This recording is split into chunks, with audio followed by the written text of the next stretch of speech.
오늘은 안셀무스에 대해서 한번 공부하도록 하겠습니다.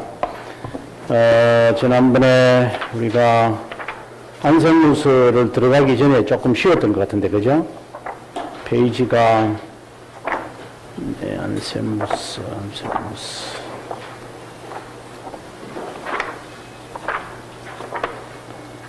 몇 페이지부터 시작합니까? 532입니까? 네. 532. 안셀무스에 대해서 한번 공부하도록 하겠습니다. 기억하셔야 됩니다. 이 스콜라주의의 아버지라면 안셀무스입니다.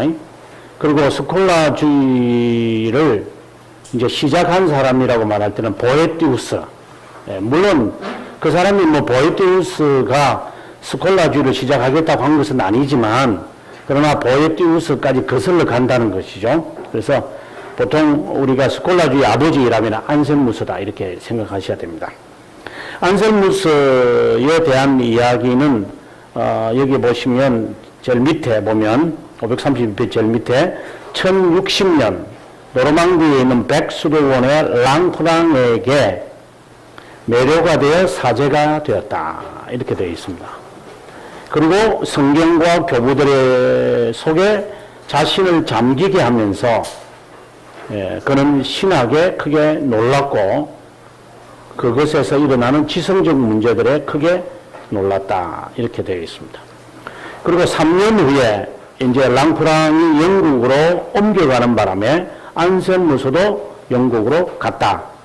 이게 우리가 안셀무스에 대해서 좀 생각해야 될 필요한 것 같아요.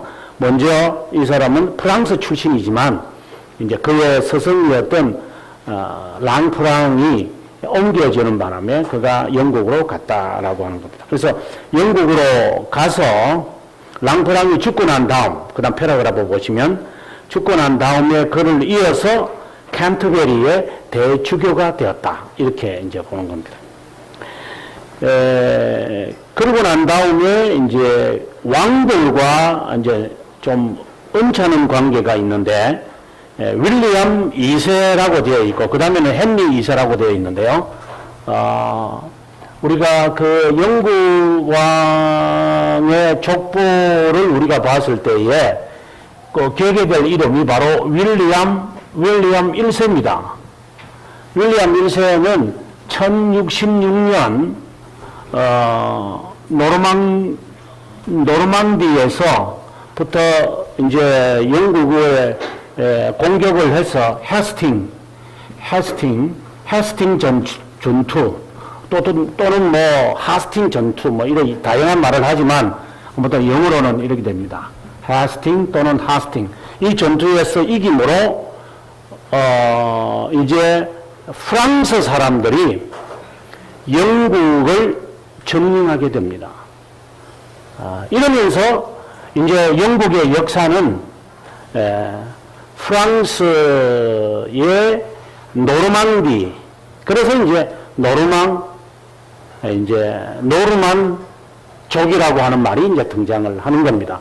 우리가 알다시피 노르망디라고 하는 이 지역은 우리가 롤로를 생각해야 됩니다. 롤로. 기억이 잘 안 나실 거예요. 롤로. 바이킹의 후예에 롤로가 이제 파리를 공격을 하자. 파리에 있는 신성로마 제국 황제는 이 큰일 났거든요. 그래서 롤로에게, 즉 바이킹에게 이제 노르망디 그 지역의 귀족을 허락합니다. 이제 그러면서 바이킹족이 이제 프랑스 한 지역의 공작으로 이제 남는 거죠. 그 후손들이에요. 노르망디라고 하는 거는. 이 노르망디라고 하는 말은 우리가 노스맨이죠. 북쪽 사람이죠. 그래서 바이킹의 후예입니다. 그래서 바이킹의 후예가 1066년에 이제 영국으로 가서 영국을 점령을 하는, 이것이 이제 바이킹의 마지막 움직임이다. 이렇게 봅니다. 그래서 이제 윌리엄 1세부터 시작을 해서 이제는 영국의 역사는 새롭게 쓰여집니다. 또 쉽게 말한다면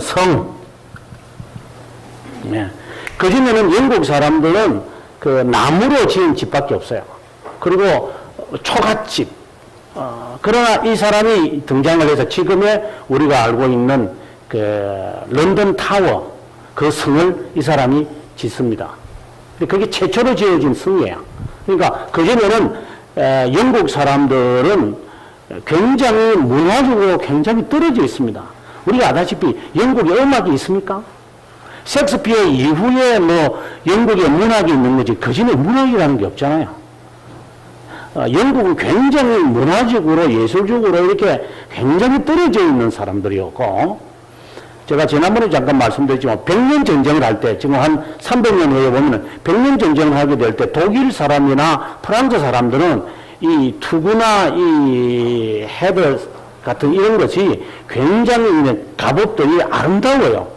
근데 영국 사람들은 그냥 깡통 하나 덜렁 덮어서는 정말 영국 사람들이 그런 면에서는 굉장히 뒤떨어져 있어요. 그래서 우리가 그 모든 기점은 어디서 보느냐면 조금이라도 영국이 조금 이렇게 발전될 수 있었던 것은 적어도 윌리엄이 이제 노르마니 후예죠. 이 사람이 헤스팅 전투에서 승리하면서 영국 전체를 다 싸잡는 거죠. 그러면서 이제 비로소 영국이라는 나라가 하나의 형태가 만들어진다. 이렇게 보는 것이죠.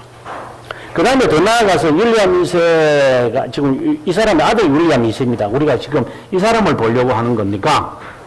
좀 이야기를 우리가 지금 이게 다 중세교회사니까 윌리엄 2세가 성 말고 또 하나 기억해야 되는 게 있는데 이게 둠스택이라고 하는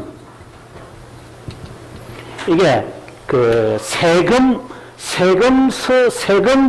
그 토지 그에 세금을 매기는 이 둠스택을 이 친구가 만들어요. 그래서 영국이라는 전체 지역을 주인과 뭐 쉽게 말해서 국토다 아니면 사유지다 이걸 전부 다 나누어 가지고 세금을 매겨요. 그것이 지금 남아 있는 거예요, 이게요. 그래서 그때 당시에 어느 땅이 누구의 땅이며 어느 영지며 이런 것이 정확하게 기록되어 있는 거예요. 심지어 이제 나중에 이제 셰익스피어가 등장할 때 보면은 셰익스피어가 어느 교회에서 이 사람이 이제 세례를 받느냐 이런 모든 기록들이 이때부터 이제 시작하는 거야. 그러면 영국의 역사는 사실상 제가 늘 말하지만 없습니다. 영국의 역사는. 그래서 영국 역사의 아버지라고 말하는 비드라고 하는 사람 지난번에 잠깐 제가 언급을 했는데 이 비드라고 하는 사람이 8세기 사람입니다. 8세기 사람. 그러니까 영국의 역사는 우리나라하고 비교해봐도 그렇잖아요. 8세기 전에는 영국의 역사를 쓴 사람이 없습니다. 그래서 그런 거 보면 굉장히 영국이 뒤떨어져 있는데 아무튼 윌리엄 1세에 의해서 이제 영국은 프랑스의 속국이 이제 되어져 있던 거죠. 그러면서 조금 업데이트 돼가는 모습입니다. 이 사람의 아들이 윌리엄 2세. 그 다음, 윌리엄 2세의 아들이 이제 헨리. 이제 헨리라고 하는 이름이 이제 처음으로 이제 등장을 하게 되어집니다.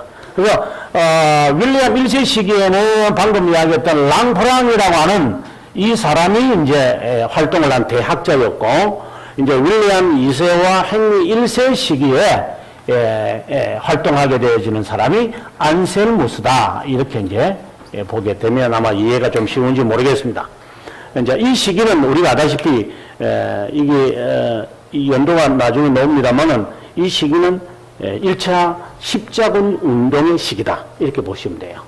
그리고 헨리 1세의 아들 헨리 2세거든요. 헨리 2세 때 되면 우리가 잘 아는 이 사람의 아들인 리차드 1세가 등장을 하고 이러면 아마 조금 감이 잡히시는지 모르겠습니다. 그리고 이때는 벌써 3차 십자군 운동이 되겠죠. 아무튼 윌리엄 1세 우리는 윌리엄 1세라고 하는데 영국 사람들은 윌리엄 대제라고 그럽니다. 그 영국 역사에서 대제라고 이름을 불리는 사람이 알프레드 대제. 그래서 바이킹족 속을 이제 반격하면서 등장을 했던 알프레드가 있고 그 다음에 이제 두 번째 윌리엄 1세 이 두 사람이 가장 영국 역사적 최고의 왕으로 그러니까 대제 대왕이죠. 대왕으로 등장을 합니다. 아무튼 윌리엄에 대한 얘기입니다. 근데 다시 한번 우리가 상식적으로 말합니다. 윌리엄이라는 이 말은 본래 기욤이라는 말입니다. 기욤. 이거는 영국 이름이죠. 헨리라는 이름도 우리가 아다시피 앙이잖아요. 그래서 영국의 족보는 다 프랑스에서 가져갑니다. 이 영국 사람들이 아무리 자존심을 내세워도 프랑스 사람들이 볼 때는 마치 우리가 너희들이 말이야 그 일본 애들 보고 너희들이 우리 거 다 가져갔다 이렇게 말하는 거나 똑같은 것이죠. 이제 그래서 영국 사람들은 그 프랑스 사람한테 어쩔 수 없어요. 예, 그냥 문화적으로나 모든 역사적으로 예, 죄송합니다. 뭐 이 정도 이래 돼 가는 거지. 지금에 와서 뭐 예, 왕들을 잘 만나가지고 뭐 세계 정복을 하고 이렇게 했을 뿐이지 실제로는 프랑스의 예, 하나의 종속된 뭐 종속이죠. 왕족은 다 그렇게 흘러가는 거니까. 예. 이거는 뭐 헨리 7세, 8세까지 와서도 마찬가지고 이게 이렇게 계속 내려갑니다 이게. 예. 그래서 19세기에 와야 이제 빅토리아 시대에 와야 이제 영국이라는 나라를 프랑스라고 하는 나라를 완전히 떠나는 이제 예, 그런 체제가 되어지니까 그 전까지는 계속 프랑스 사람들한테 이렇게 문화적으로 이렇게 쫓기는 것이 나타나죠. 아무튼 자, 이제 이 시기에 활동을 했는데 윌리엄 2세와 그다음 헨리 1세의 갈등이 있다. 이건 성지 수입권 논쟁과 관련되니까 그냥 넘어가도록 하겠습니다. 535페이지에 가서 안셀무스를 위해 교회 박사라고 한다. 아주 탁월한 학자라고 하는 것으로 우리가 받아들이면 좋겠죠. 그 다음에 이제 그냥 상식적으로 좀 더 내려가시면 교회 역사에서 이제 박사라고 하는 이름이 불려지는 사람들이 있습니다. 이거는 이제 중세 교회사에서만 보는 겁니다. 안셀무스라고 하는 사람, 그 다음에 이시도레 데 세빌라. 이거는 뭐냐면은 아벨라라고 하는 사람인데, 본래는 아벨라라고 하는 사람인데, 이시도르의 문서를 만든 사람이고요. 그 다음에 레오네 1세, 아주 레오 1세죠. 그 다음에 레르 드 부아티에르, 그 다음에 알렉산드리아의 키릴로스, 보나벤추라, 아퀴나스, 베르나르, 그 다음에 후안 델라 클루제, 이거는 십자가의 요한이라는 사람, 그 다음에 데 알베르트라는 사람은 아퀴나스의 스승, 그 다음에 카테리나 다 시에나, 이 최고의 그 맨발의 수녀, 예. 그 다음에 테레사 데 아빌라, 이렇게 해서, 당시의 중세시대의 최고의 학자들로 이제 받아들입니다. 하여튼 이런 이름들이 나오면 한 번쯤은 관심을 가져야 됩니다. 아무튼 안셀무스의 그 스콜라주의 아버지라고 불리는 사람의 작품을 먼저 보시면 첫 번째, 그 다음 페이지에 가서 독백이라고 하는 책이 있습니다. 다음 두 번째 책, 신존재 정령. 그 다음에 이제 넷째, 다섯째 나오는데 그건 다 지나서 여섯 번째 책, 왜 하나님은 인간이 되셨나라고 하는 이 세 권이 가장 그의 책에서 탁월한 작품입니다. 그 중에서 우리는 독백이라고 하는 이 글을 통해서 그가 어떻게 하나님을 정령해 가는지를 한번 보도록 하겠습니다. 이게 상당히 흥미있는 이야기입니다. 이 스콜라주의의 작품의 그 맛을 봅니다. 제가 번역을 제대로 했는지는 모르지만 한번 보시죠.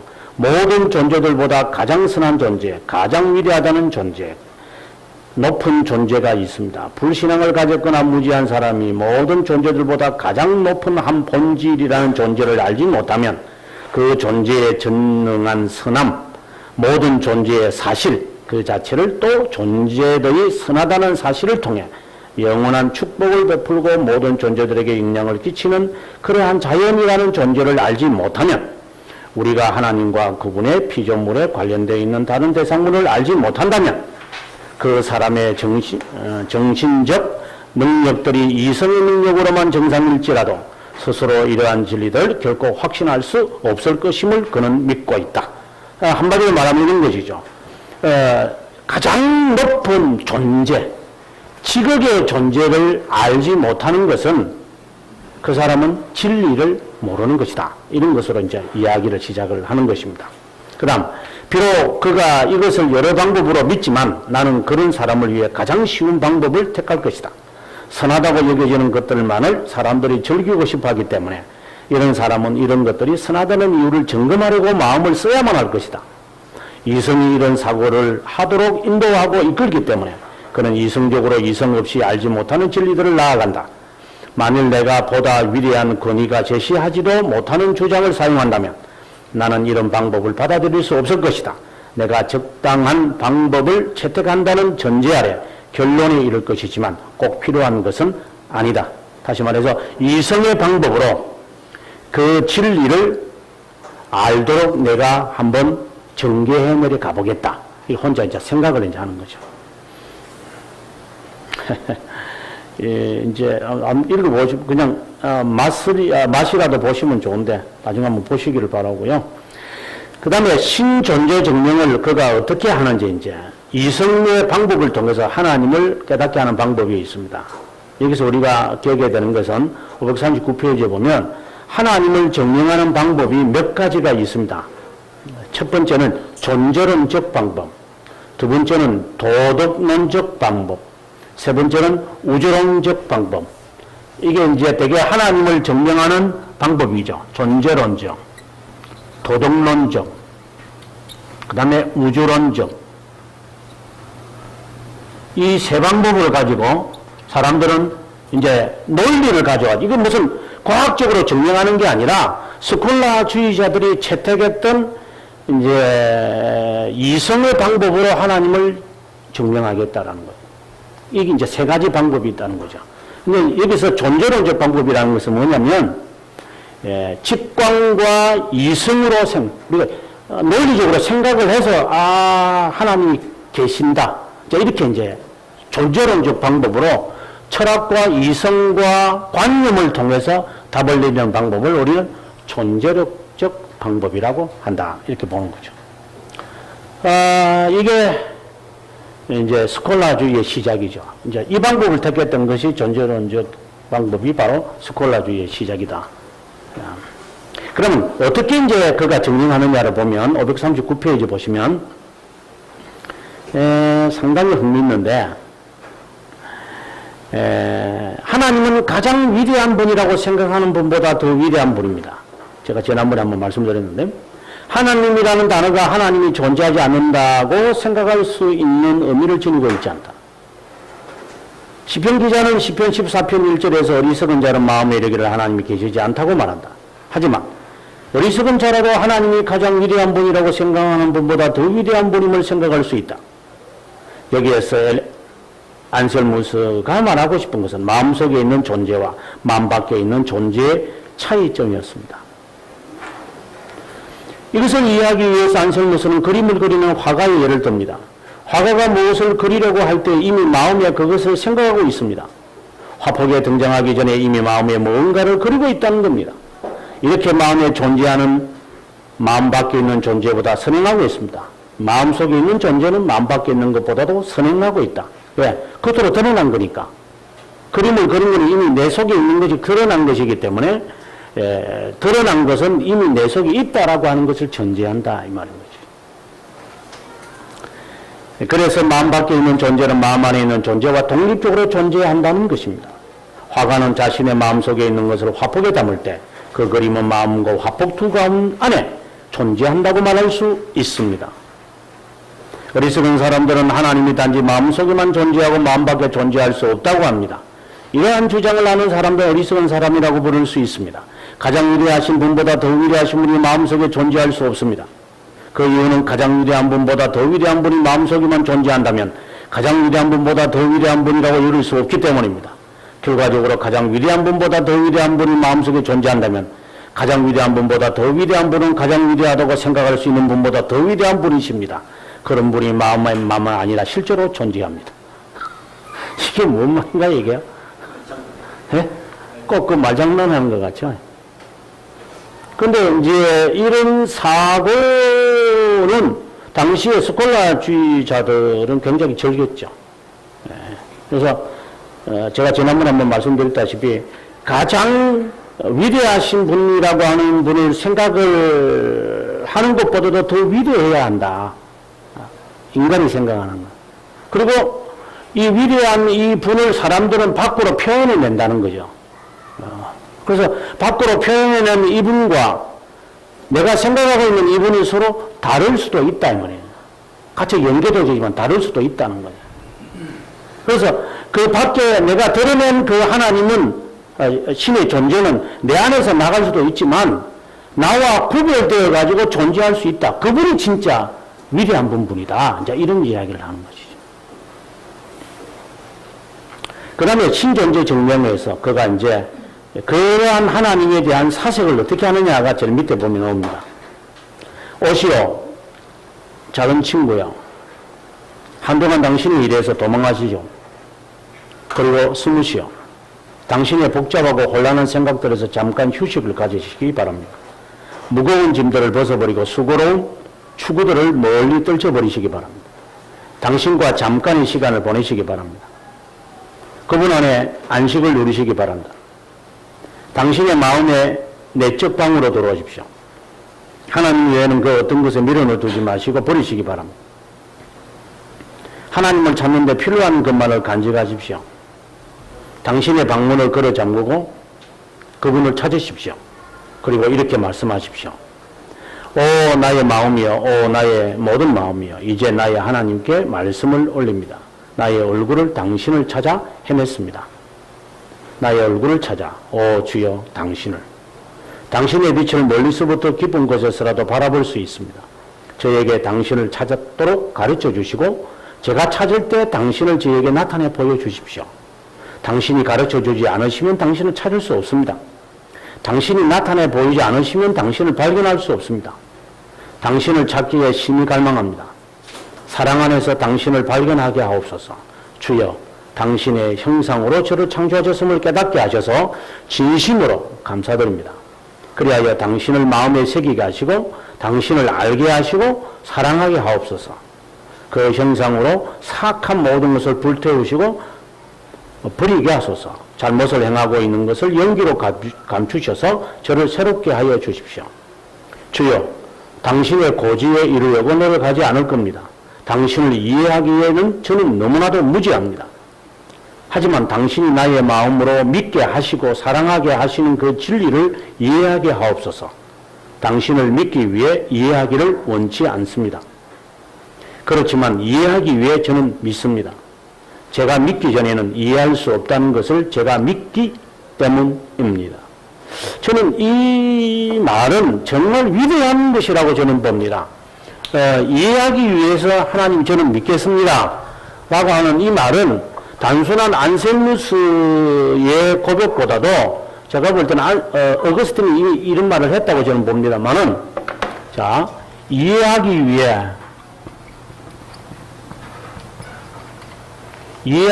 저는 믿습니다.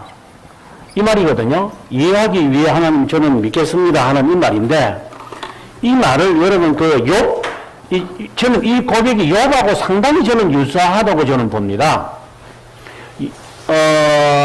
제일 마지막에 나오는 엘리후하고 욥의 차이가 무엇이냐를 보면 이해하기가 쉽습니다. 엘리후는 하나님이 나를 변호해 주지 않기 때문에, 하나님이 나를 변호해 주지 않으니까 하나님은 불의하실 수 있다 라고 하는 논조를 너가 가져서는 안 된다라고 하는 것이고, 욥은 뭐라고 하느냐면 하나님을 믿는데, 하나님을 믿어요. 하나님을 믿습니다 라고 하는데 하나님이 저를 변호해 주시죠. 이게 이제 욥이 바라는 것이에요. 이 두 차이를 우리가 좀 깊게 생각을 하셔야 돼요. 엘리후의 논조는 너를 변호해 주지 않으니까 하나님이 불의하다고 네가 주장하는 것이 아니냐.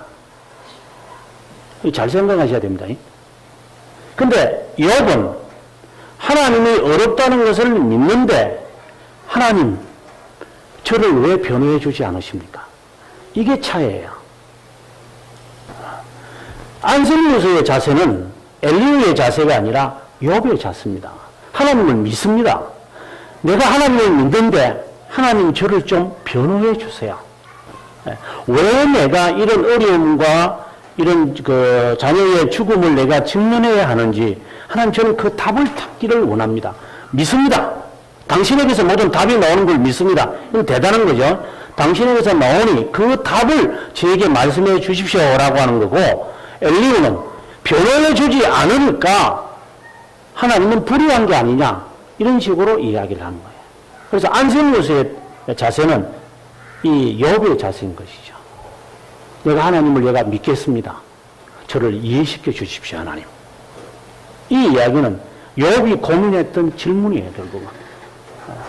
그래서 하나님을 내가 이해가 안 됩니다. 어떤 부분에 답을 찾을 수가 없습니다. 그렇지만 저는 하나님을 믿습니다. 어떤 상황에서도 저는 하나님을 믿고 나갈 겁니다. 라는 차원이고, 엘리후는 변호가 안 되는 걸 보니까 너는 하나님을 불의하다고 너는 바라보는 거야. 그러니까 하나님이 불의하시기 때문에 너를 변호해 주지 않는 거야. 즉 다른 말로 한다면 너는 하나님을 어렵다고 믿는 게 아니야. 너는 변호를 받지 못하는 거 보니까. 상당히 비슷한 것 같죠. 근데 전혀 달라요. 이 자세가. 근데 이 안셀모스의 이야기가 이 욥의 질문인 것 같아요.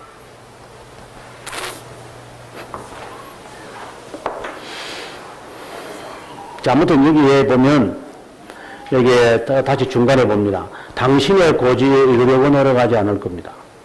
당신을 이해하기에 저는 너무나도 무지합니다. 하지만 당신이 내 마음으로 믿게 하시고 사랑하게 하시는 그 진리를 이해하게 하십시오. 당신을 믿기 위해 이해하기를 원치 않습니다. 그렇지만 이해하기 위해 저는 믿습니다. 제가 믿기 전에는 이해할 수 없다는 것을 제가 믿기 때문입니다. 주여 믿음을 이해하도록 하시는 당신께서 저에게 그 믿음을 이해할 수 있도록 해 주십시오. 우리가 믿는 당신을 이해하도록. 당신은 우리가 믿는 분이십니다. 당신은 우리가 생각할 수 있는 가장 위대한 분보다 훨씬 더 위대한 분이십니다. 이렇게 이제 믿고 난 다음에 그 다음부터 이제 하나님이 답을 안 하시면 거기로 멈추는 거예요, 이 사람. 이게 안셀무스의 자세죠.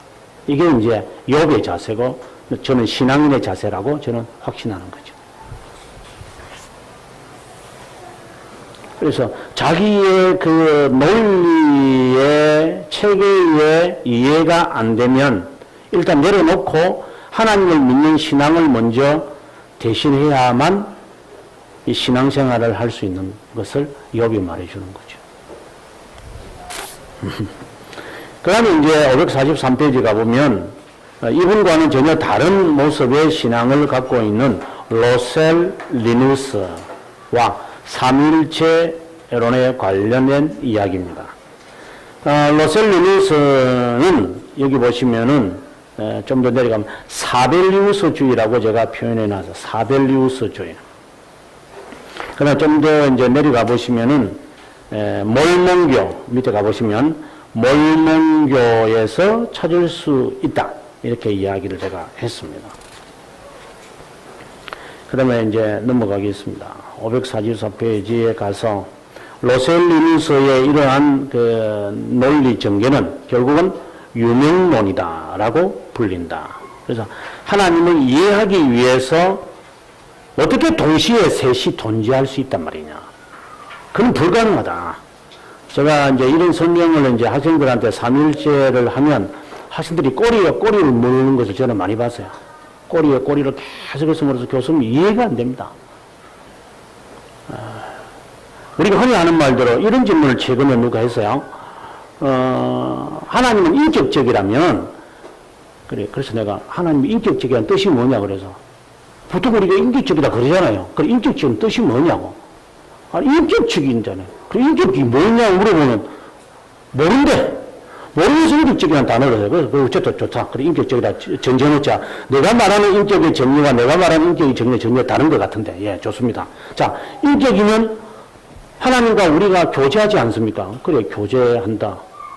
그런데 어떻게 세 인격이 동시에 계시는데 우리가 이 인격과도 교제하고 저 인격과도 교제하고 이 인격과도 교제할 수 있습니까? 동시에.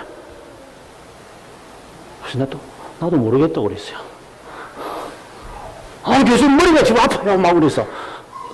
그럼 머리가 아파라고 그랬어요. 왜냐면, 내가 가지고 있는 그 하나님에 대한 개념과 내가 가지고 있는 개념, 나는 하나도 머리가 안 아프다고 그랬어요. 그러니까, 왜 교수님이 머리가 안 아프다고 그래서? 머리 아플 리가 뭐냐? 너는 그 친구는 머리를 자르고 다니거든요. 그러니까 너는 머리가 아프겠지. 난 머리를 자르고 다닌다고. 내가 이야기를 어색해서지를 했어요. 교수님 장난치지 마시고 좀 제발 좀 머리가 아프다고 그래서 내가 말하는 인격이라는 것은 분명히 지증의라는 것으로 전제할 것이다. 예, 그렇다고 그러면. 그러나 내가 말하는 인격이라는 것은 이런 개념하고 인격이 다르다. 여기서 말하는 인격은 위격이라는 단어고 우리가 여기서 말하는 본체고 우리가 지금 삼일체에서 배우는 것으로 특성이다. 너는 인격이라고 말할 때는 하나님도 지정의를 가진 분이 세 분이 있다. 어떻게 한 분이신 하나님 앞에 지정의를 가진 분이 세 분이 있을 수 있습니까? 라고 하지만 나는 이렇게 이건 철학자들이 만드는 거지. 이거 생각하지 말라고 그랬어, 벌써. 넌 그것도 지우라고 그랬어.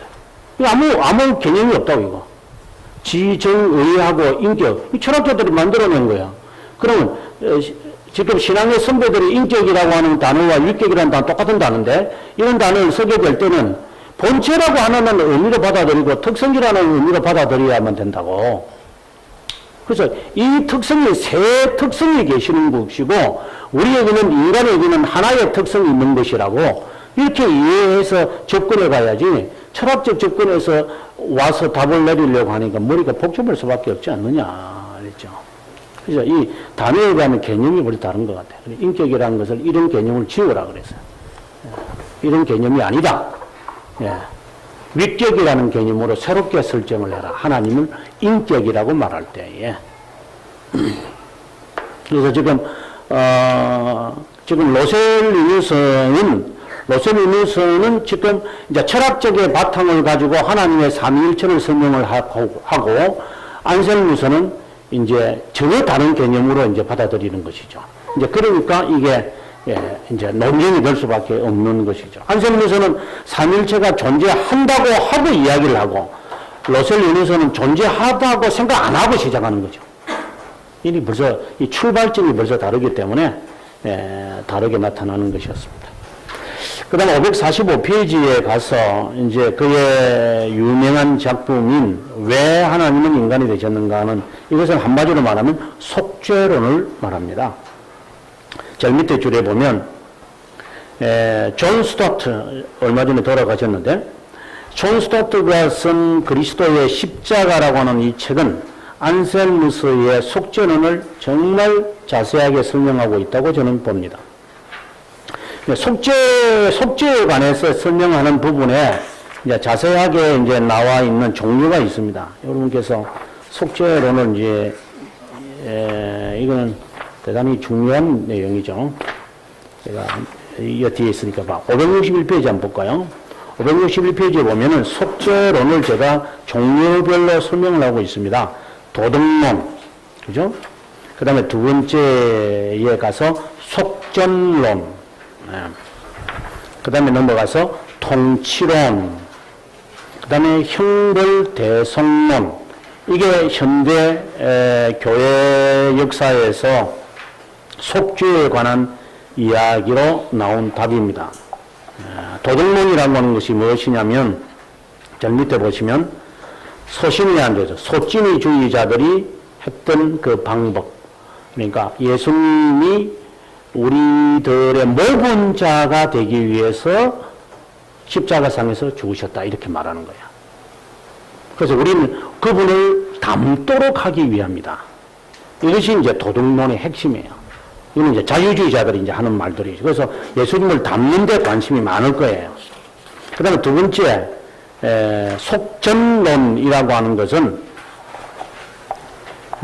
오리게네스가 563페이지 보면, 오리게네스가 주장하는 것으로서, 이것은 우리의, 죄를 사탄이 이제 계속해서 물건들이기 때문에 사탄에게 사탄이 요구하는 대가를 예수님이 지불하고 우리를 사탄의 종에서 우리를 구원해낸다. 이게 속전론이라고 하는 거. 이런 이야기는 좀 잘 하지 않죠.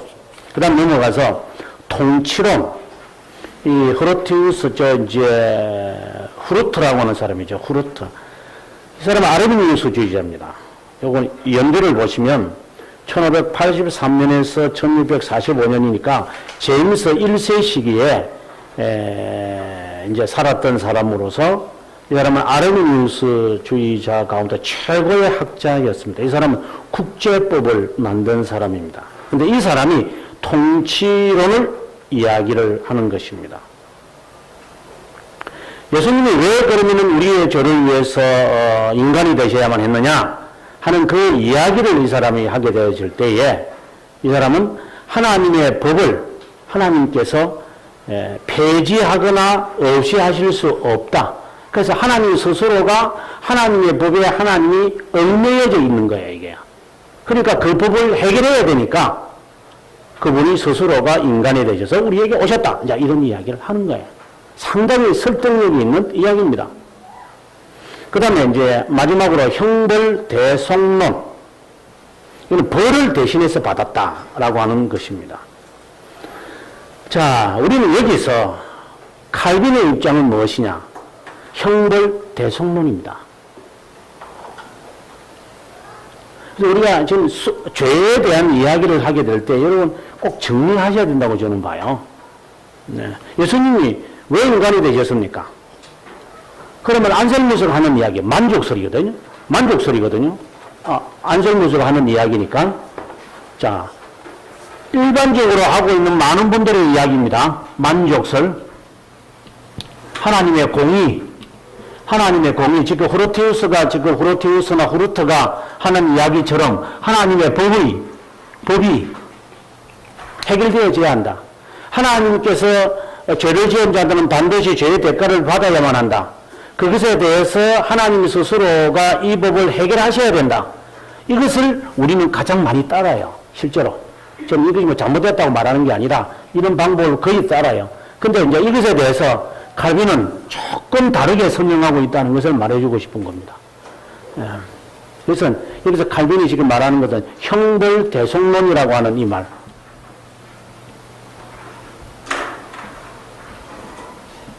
우리가 당하여야 할 이 벌을 그분이 대신 담당하시고 우리가 순종해야 될 그 율법의 온전한 순종을 그분이 담당을 하셨다라고 하는 그런 의미로 칼빈은 이 형벌 대속론을 이야기를 해요.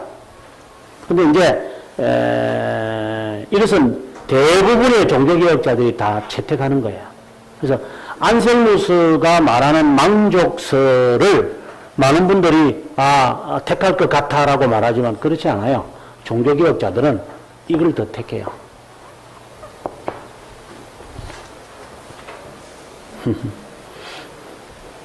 이것을 다른 말로 한다면 이것은 이제 형벌 대속론이라는 말은 다른 말로 한다면 이거는 던저 스코투스의 이야기라고 말하면 돼요. 던저 스코투스는 무슨 주의라고 제가 말했냐면 스코투스주의다 이래가지고 주의주의라고 했죠.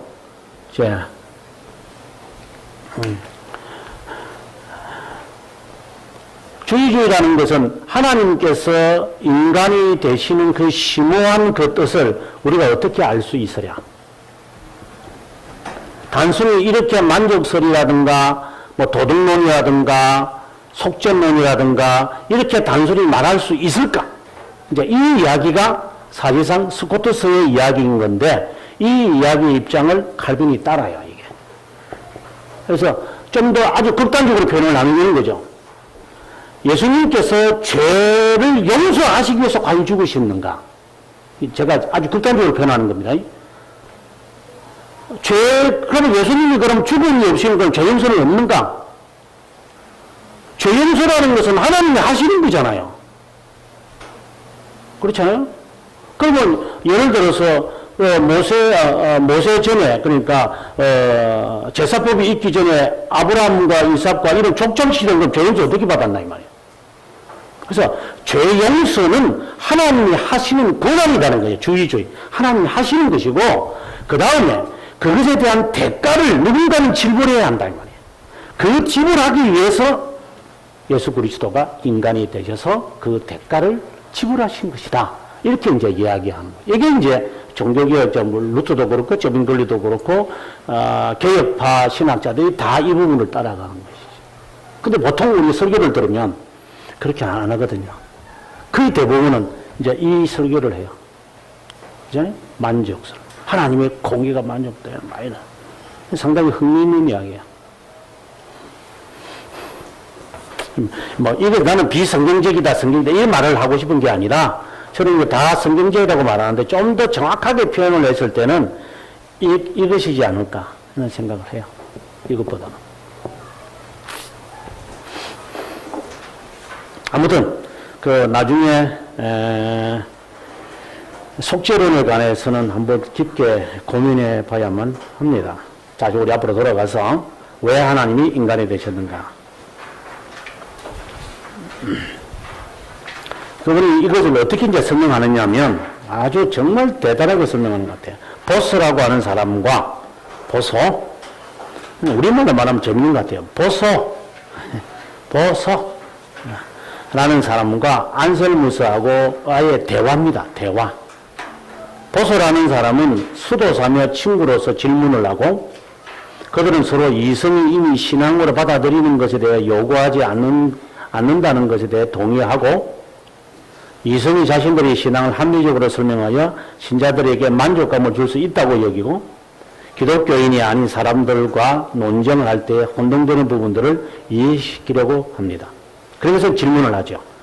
자, 저는 하나님을 믿습니다. 이 다 믿는 걸 딱 전제하고 시작합니다. 왜 하나님이 인간이 되어야 합니까? 하나님으로서 인간이 되셔야 할 필요성이 없다고 그는 여기기 때문입니다. 또 하나님의 아들이 고통받는 것도 이해되질 않습니다. 왜냐? 하나님의 능력에서만에만 아니라 그분이 지혜에 어긋나게 보이기 때문입니다. 그리고 쉬운 길로도 사람을 구원할 수 있는 능력을 갖춘 분이라고 여겨지기 때문입니다. 안셀무스는 위에 설명해서 사탄의 역할을 허용하지 않습니다. 죄는 하나님에게 빚진 것을 보답하기를 거절하므로 하나님의 영예를 빼앗으려는 것이라고 설명합니다. 다시 말하면 이성적인 피조물의 모든 성향이 하나님의 의지에 종속되어야만 한다는 것입니다. 더욱이 죄는 하나님께 보답되기 전까지는 없어질 수 없는 것이기에 반드시 죄는 지불되어져야 합니다. 어떤 지불도 없이 무조건 용서한다는 것이 하나님에게 불적당한 것이며 불공정한 것입니다.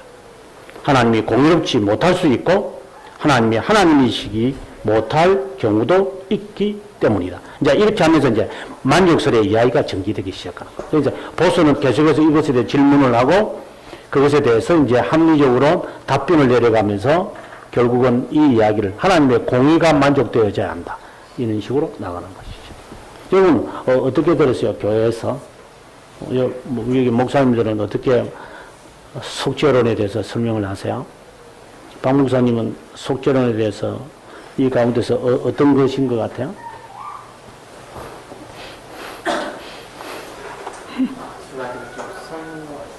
두 가지를 다 사용하실 것 같아요? 네. 칼빈의 기독교 강요를 이해하려면 이제 이쪽으로 가야만 합니다. 이쪽. 칼빈은 이쪽에서 이쪽으로 가 있기 때문에.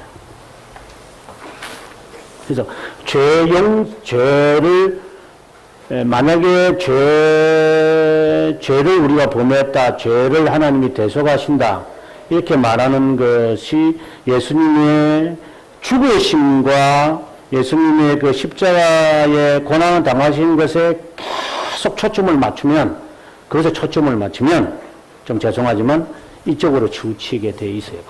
그건 어쩔 수 없어요. 그래서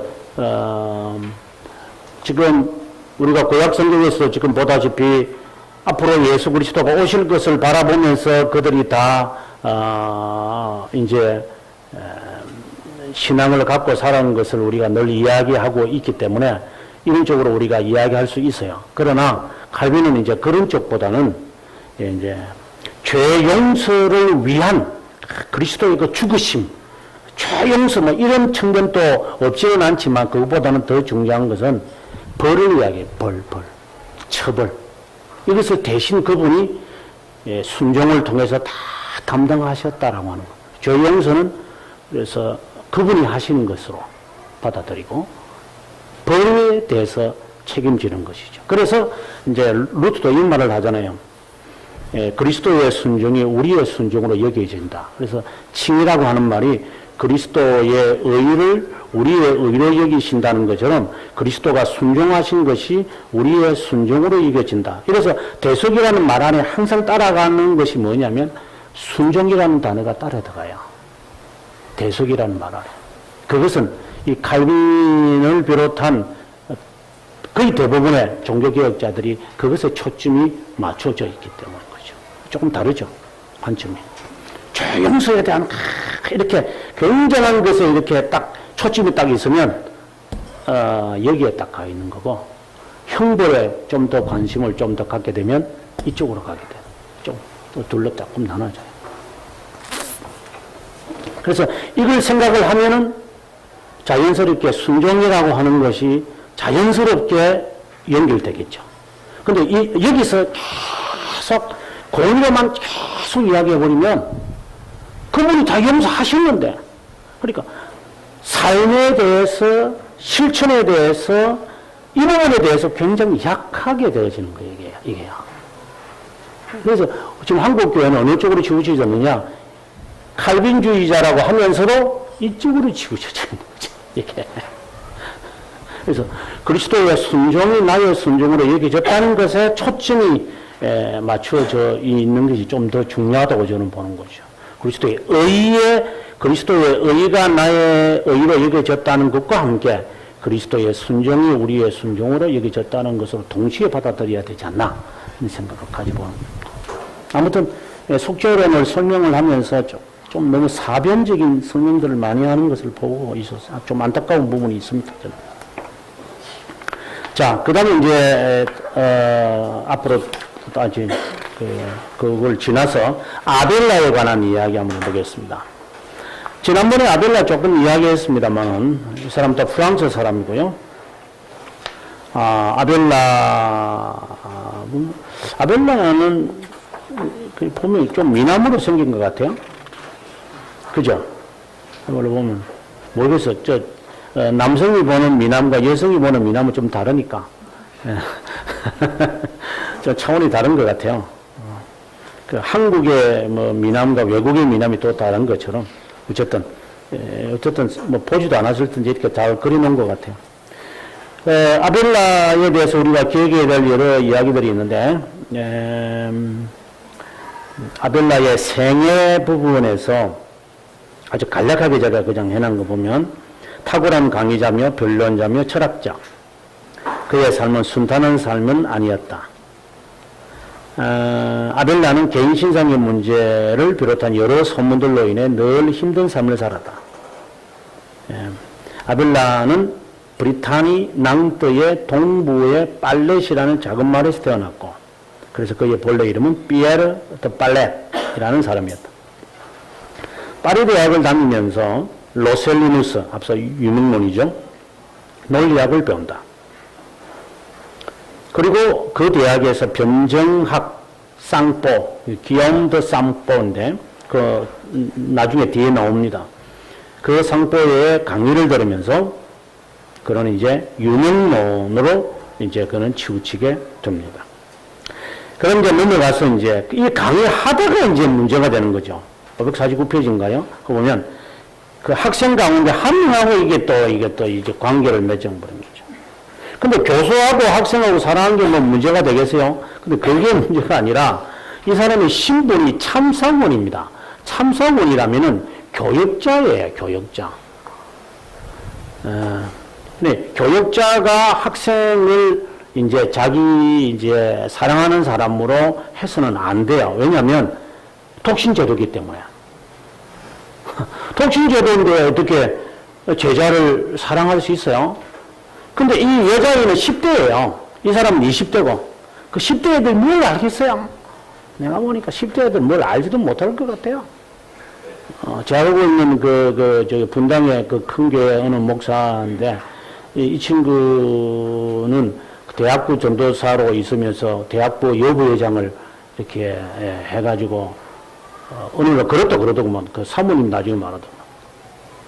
오늘날 뭐 교회 일을 마치고 이제 가면서 내가 오늘 진지한 이야기를 하겠다 그래서 무슨 이야기인가요? 하니까 내가 기도를 하면서 늘 느끼는 게 있다고. 뭐냐고 이러니까 하나님께서 항상 너를 이렇게 내 꿈속에 보여주는데 너는 어떻게 생각하냐? 그러니까 대학부 여부회장이 알겠어요. 이렇게 했지. 뭐 그때 뭐 애가 알겠어요. 뭐 21~22살 때는 애가. 그래서 예 하고 결혼했다 그러더라고. 내가 결혼 잘했다고 그랬어요. 지금 어떻게 생각하느냐 이래서 무슨 말은 했는데 제가 말을 옮기질 않겠습니다. 누구라면 다 아는 사람이고 분당에 누구이라면 한 수천 명 모이는 목회자니까. 아무튼 그런 어떤 스캔들이 있었던 사람입니다. 근데 이 사실을 그 다음 페이지 넘어가서 보면 550페이지 보면 이제 임신인 거야. 이게 뭐 어떤 인간이지 이게. 그래서 자기 외삼촌인가 삼촌이 막 화가 나가지고 이제 이 결혼 또 허락하지 않고 수녀원으로 보내버리고 수동으로 보내버렸죠. 그 밑에 550페이지인가요? 밑에 보면 아벨라는 수도사가 되기 위해 생더니 수도도 파리에서 멀지도 않아요. 생더니는 또 파리 시내에 있어요. 예, 거기에 가서 이제 수도의 일을 하라고 했습니다. 근데 사랑의 편지가 또 왔다 갔다 하는 거예요. 또 수도사가 대놓고 또 사랑의 편지를 하고 이게 또 뭔가 문제가 있어, 진짜. 551페이지 보면 이제 사랑하는 뭐 당신의 시녀, 예, 그냥 하나님의 시녀며 딸이며 아내며 여동생인 엘로이즈가 나의 주인 아버지 남편 형제 아벨라에게 나의 가장 사랑하는 아벨라야. 그럼 예수님은 어디 빼놓고 하는 거니? 당신이 어느 친구에게 썼던 위로의 편지를 우연히 내가 접하게 되었지요. 수치인이 어디서 이 선진이 왔는지 말해줄 때 내가 얼마나 설레면서 읽고 싶었는지 당신은 모르실 거예요. 아이 주여, 한번 읽어보세요. 그냥 재밌습니다. 그 다음에 이제 이분에 대해서 세 번째로 봐야 될 것은 이단성 시비. 삼일체 이단성을 이제 간대. 베르나르도 이 사람을 이단으로 이제 취급을 합니다. 그래서 소화송, 이 보시면 553페이지에 소화송 종교회의에서 이단성이 증명이 됩니다. 그 다음에 554페이지에 가보면 센트 종교회의에서 또다시 베르나르가 등장을 해서 이 사람의 삼위일체 사상이 이단이라고 이제 정죄를 합니다. 네. 그럼 이 사람의 사상은 무엇인가? 라고 했을 때 556페이지에 가서 이 사람은 융영론이다 라는 말을 제가 이제 하기에 이릅니다. 네. 그 다음에 이제 558페이지에 가서 그 사람이 쓴 책 가운데서 두 번째로 유명한 책인데 첫 번째로 유명한 책은 시켄농이라는 책이고 두 번째 책은 너 자신을 알라라고 하는 책을 썼다. 전 이해가 안 돼요. 자기가 뭔 이런 책을 도덕적인 책을 쓸 자신이 있는가 모르겠어요. 그래서 어떤 책을 썼어요. 회개하는 마음으로 썼겠죠. 그 다음에 이제 자서전이 있고 그 다음에 앞서 말했던 시켄농이라고 하는 책이 있고 그 다음 페이지 가보면은 기욤 드 쌍뽀, 아까 쌍뽀에게서 이제 논리학을 배웠다고 했는데 여기에 그 말이 있고요. 그가 말하는 이제 속죄로는 여기에 도덕론이다. 뭐 이런 말을 했습니다. 그 다음에 이제 인물에 가서 이제 피에르 롬바르드, 요까지만 설명을 하고 이제 이 스콜라주의는 조금 뒤로 가야 되겠다는 생각을 가져봅니다. 롬바르드의 책은 아주 유명한 책이 있다고 그랬습니다. 그 명제도들이라고 하는 책인데 이 책은 중세시대의 교과서라고 제가 이야기를 했습니다. 그 다음 페이지 보면 566페이지 보면 피에르 롬바르드가 쓴 명제의 한 페이지를 보십시오. 제가 지난번에 한번 말씀드렸는데 중세시대에 공부하는 사람들의 책입니다.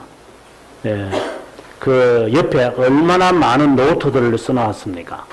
이게 이제 그들의 공부하는 방식이었죠. 칼빈도 이 피에르 롬바르드의 책을 100번이나 이제 인용을 할 정도로 상당히 논리적인 책이었다. 이렇게 봅니다. 그럼 그 네 권인데, 그럼 1권에서는 뭘 설명하느냐? 하나님의 존재. 두 번째는 천사와 창조. 세 번째는 기독론. 그 다음에 마지막 네 번째는 성례. 이게 이런 순서를 보시면 이 순서가 거의 무엇과 같은가? 칼빈의 기독교 강요와 비슷해요. 그래서 이후에 이제 뭐 멜랑이톤도 그렇고 루터도 그렇고 많은 저 종교개혁자들이 책을 쓸 때 이 책의 순서를 거의 따라가요.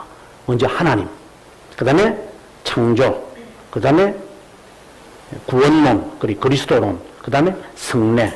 이렇게 이제 흘러나가는 거예요. 이게 이제 하나의 기본이에요. 기본. 그래서 칼빈 같은 경우에도 보면은 우리가 아다시피 하나님에 대한 이야기, 그 다음에 그리스도에 관한 이야기, 그래 구원론에 관한 이야기, 그 다음에 교회론에 관한 이야기, 이렇게 이제 이렇게 나가는 것도 중세 시대의 사람들이 이 진리를 사람들에게 설명할 때 이렇게 이 순서를 밟아야 한다는 것을 그들의 머릿속에 늘 있었기 때문에 칼빈도 이 순서에서 그리 벗어나지 않아요. 그래서 교회론을 먼저 설명한다든가 구원론을 먼저 설명하지 않고 항상 하나님 삼위일체에 대해서 먼저 항상 전제를 하고 그 다음 이제 그리스도 하고 그 다음에 이제 구원, 이건 성령론이겠죠. 구원론을 쪽으로 설명해 가는 이것이 중세 시대의 스콜라주의 영향을 받은. 만약에 우리가 생각할 때요, 우리가 기독교 진리를 설명할 때 이 순서를 안 따른다면 무슨 순서를 따르겠어요? 실제로. 저도 지금 개혁신앙이라는 책을 썼지만 제가 개혁신앙이라는 책을 딱 쓸 때에 내 머릿속에 어떤 개념을 갖고 쓸 것인가 하고 제가 머리에 이렇게 마음에 두고 시작을 하거든요. 근데 이 순서에서 벗어나지 못하겠더라고요, 이게.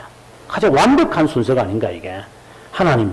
우리가 믿는 하나님이 어떤 분이시냐 정확해야 되고, 그 다음에 그 하나님과 우리와의 관계가 분명히 전제되어야 되고, 그 다음에 그 전제의 역사가 어떻게 진행되고, 그러면 그것을 유지하기 위해서 어떻게 되느냐. 이 네 방법이 자연스럽게 이렇게 흘러가는 것이 아닌가. 이렇게 봐요. 그래서 그 모든 그 시작은 여기 롬바르드의 명제다. 그 다음에 이제 끝으로 강구하지 말아야 되는 것은 이 롬바르드가 쓴 7개 칠성례. 네, 칠성례죠. 칠성례를 이 사람이 이제 우리들에게 말을 해요. 그래서 이 사람에 의해서 칠성례가 로마 교회의 법으로 이제 만들어지는 거예요. 그 다음에 이제 좀 뭐 자세하게 제가 썼지만 좀 넘어가서 575페이지 가보면은 제가 렉티오 디비나를 설명을 합니다. 렉티오 디비나라고 하는 이 말을 이제 하기 전에 여러분 572페이지에 보면 빅토르 휴라고 하는 그 사람의 이야기를 합니다. 야, 왜 제가 이 말을 하냐면 중세의 신비주의의 시작은 빅토르 휴부터 시작을 하고 이 빅토르 휴의 이 신비주의를 실체, 그러니까 실현시키기 위해서 만든 게 뭐냐? 렉티오 디비나입니다. 이걸 아셔야 됩니다. 그러면 지금에 있는 것을 한번 바꿔볼까요? 지금의 말로 바꿔볼까요? 지금 영성신학, 사람들이 영성신학을 이야기를 하는데 영성신학은 결국은 신비주의거든요. 신비주의를 하는 사람들의 딱 나타나는 현상이 뭐냐? 퀴티입니다. 이건 딱 정해져 있습니다. 그러니까 자기가 영성신학을 하고 막 이렇게 설치는 이런 사람들 신비주의 빠지려고 하면 그것을 유지하기 위한 단계를 만드는 방법이 있는데 그게 바로 큐티와 같은 렉티오 디비나입니다. 여러분 보시면 지금 한국 교회에서 큐티를 주장하는 사람들, 큐티 하는 사람들 가만히 한번 분석해 보십시오. 그 목사가 무엇을 지금 목회에서 강조하고 있는 거 딱 보면 알아요. 그건 거의 대부분이 영성신학이에요. 이거는 못 벗어나요. 신비주의자들이 만든 방법이기 때문에. 그리고 결국은 뭐냐? 영성신학 큐티를 주장하는 사람들은, 이 사람들은 사상으로 신비주의자인 거예요. 자기는 신비주의자가 아니라고 말하겠지. 말하든 안 돼. 그건 중요한 게 아니잖아요. 내가 한국인 아니라도 나는 한국인이에요. 생김새가 한국인이에요. 지가 모를 뿐이죠. 근데 그것도 모르니까 그건 참 바보들이죠.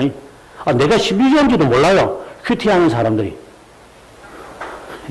참 아이러니컬한 이야기인데, 그래서 역사를 딱 보면 이게 왜 큐티가 우리가 50년 전부터 이제 한국교회에 막 유행하게 했느냐를 딱 보시면은 50년 전부터 한국교회는 오순절 운동이 자연스럽게 일어난 것이기 때문에 그것에 대한 대안으로 뭔가를 해야 되는데 해야 되는 방법이 뭔데요? 결국은 렉처 디비나인 거예요, 이게. 그래서 렉처 디비나와 렉처 디비나는 그대로 하면 안 되죠. 그래서 가공해서 만든 게 우리 흔히 말하는 큐티라고 하는 방법을 동원을 해서 이것을 유지해 보려고 하는데, 이건 뭐 눈 감고 앙하는 거죠. 우리들이 볼 때는 내세울 게 없어요. 아니, 그 신비주의나 하나님과의 깊은 교제를 유지하려고 하면 교리만 가르쳐야 돼. 근데 교리는 못 가르치죠. 교리를 가르쳤다가는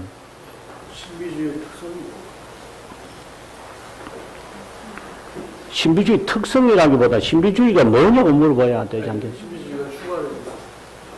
신과의 연합이죠. 신과의 연합을 가장 이 사람들이 추구하는 것이죠. 그래서 그것에 대한 방법이 이제 렉치오 디비나의 방법을 채택하는 거죠, 이 사람 당시에. 우리가 큐티를 보시면 하나님과의 늘 동행하는 삶을 강조하기 위해 큐티하라는 거잖아요. 하나님이 항상 나와 함께 한다는 이것을 덜 말씀 속에서 답을 찾으려고 하는 굉장히 가미한 것이지만 결국은 하나님과의 연합이죠. 근데 하나님과의 연합, 우리가 기독교 강요에서 나중에 보면 알지만 하나님과의 연합이라고 하는 이 개념이 그들이 말하는 신비적인 체험을 가지고 연합이 아니잖아요. 이 사람들은 인식하려고 그러잖아요. 하나님이 내 안에 있다라는 것을 계속 주지시켜서 주님 계시구나. 주님이 내 안에 평안을 주시는구나. 굉장히 감정에 굉장히 종속되려고 하잖아요. 그걸 느끼려고 그러거든요, 이 사람은. 그 방법을 이 사람들은 고안해내죠. 그런 그 느낌을 받고 감정적으로 그 마음에 소망을 갖게 하려고 계속 이들의 방법을 만들어내는데 그게 신비주의의 방법인 거죠. 그럼 아주 간단하잖아요. 칼빈의 세상에 신학의 사상에 있다면 성령께서 우리의 심정을 살피시니까 은혜를 베푸실 거라고. 그래, 너는 그저 말씀에 열심히 나는 상고하고 그 말씀에 순종하려고 하면 된다고. 그럼 성령께서 늘 함께 하시기 때문에 성령께서 그때에 그 순간에 말씀하실 거니까 뭘 그걸 시간을 정해놓고 막 이렇게 그렇게 할 게 뭐 있느냐고 말해요. 그 좀 성격이 다른 것 같아요.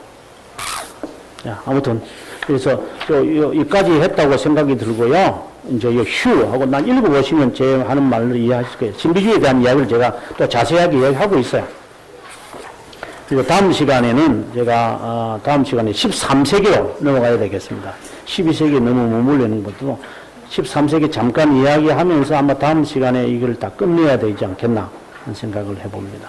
지금 우리 가야 할 길이 좀 많이 남아가지고 그게 다음 시간에는 581페이지 13세기 하겠습니다.